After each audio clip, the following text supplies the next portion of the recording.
Are serial killers born, or are they made?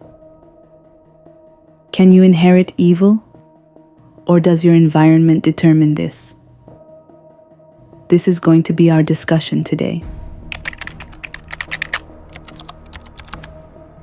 For somebody to be born a criminal or serial killer, their genetic code has to show for it, and if a killer is made, then their environment they were raised or grew up in would give us a hint.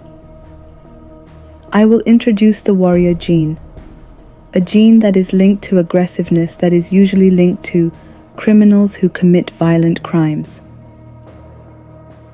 The MAOA gene, or otherwise, monoamine oxidase A, is a gene on the X chromosome that produces an enzyme responsible for breaking down neurotransmitters like serotonin, dopamine, and norepinephrine. Our body needs these chemicals to regulate our mood, control our impulse and aggression.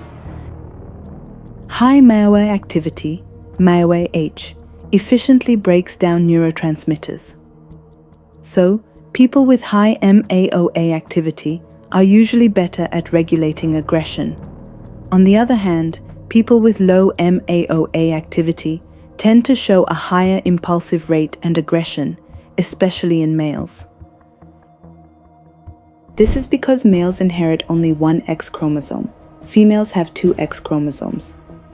There were also some studies that showed that men with low MAOA activity were more aggressive in a lab experiment. In the experiment by McDermott, the group of people were paid to punish people who they believed had taken money from them by pouring them hot sauce. They were more willing to punish opponents with hot sauce when provoked, even at a personal cost. But this study just showed that the people with low MAOA activity would only show aggression when provoked, and it was ALSP at a controlled environment. Another study showed that infants with low MAOA activity were more sensitive to maternal care, or lack of it. Poor maternal care increased aggression in these children, which showed how nurture interacts with the gene.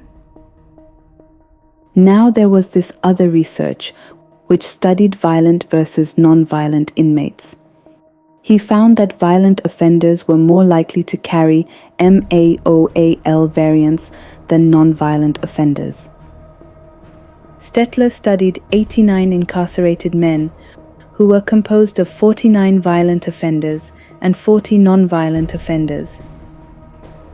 This group was responsible for violent crimes such as first and second degree murder, aggravated assault, rape, kidnapping, manslaughter, etc., and non-violent crimes such as forgery, burglary, drug possession, and DUI manslaughter. The study focused on MAOAUVNTR variant genes, and in the results, most inmates had either the 3-repeat allele, MAOAL, or 4-repeat allele, MAOAH. Violent offenders were significantly more likely to carry the MAOAL allele compared to non-violent offenders. Now here is the thing. Many violent inmates with MAOAL also reported childhood trauma/abuse on the CTQ. So, maybe early maltreatment activates the genetic risk, making violent crime more likely. And it is actually what most scientists propose.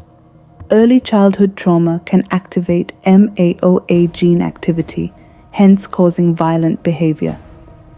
In the study, some non-violent crimes offenders also had low levels of MAOA. However, they did not or were not exposed to the same environmental triggers or personality traits as the violent crimes offenders, and so it didn't manifest as violence. Abuse, neglect, or emotional rejection floods the system with stress hormones like cortisol. In someone with MAOAH, protective variant, the brain clears these signals better. In MAOAL carriers, stress lingers, thus leading to stronger aggression, impulsivity, or antisocial traits. Trauma can literally change how genes are expressed through methylation. This means the environment switches on or turns up the effect of risky genes.